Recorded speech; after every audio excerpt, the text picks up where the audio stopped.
Hey, Forrest here.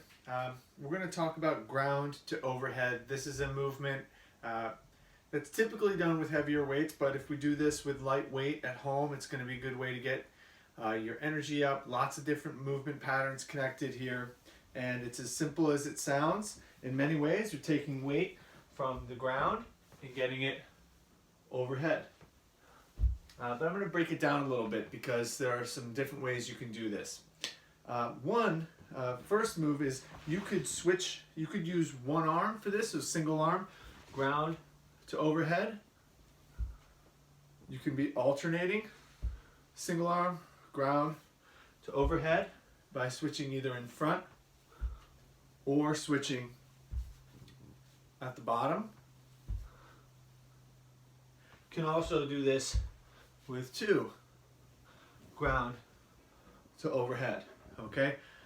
So single arm versus dual, and then single arm alternating versus single arm repeating. Okay, so those are some of the variations that we'll use. One of the other things we can do with this movement can be slow or fast. If you're not super familiar with this or comfortable with it, I suggest starting slow. And what that might look like is with a straight back, bringing them up, squatting and pressing. From ground, getting to your shoulders and up. If you're more comfortable, you can have this be a single pattern, just straight up. But again, if you're not sure about this, you can even stand, curl, press, or stand, get underneath, and press, okay? Basically, they need to touch the ground and they need to get overhead.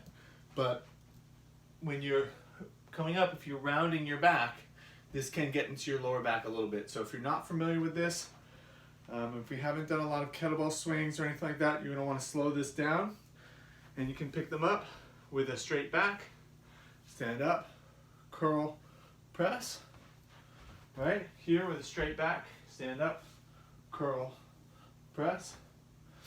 Or if you've got one, same idea, press.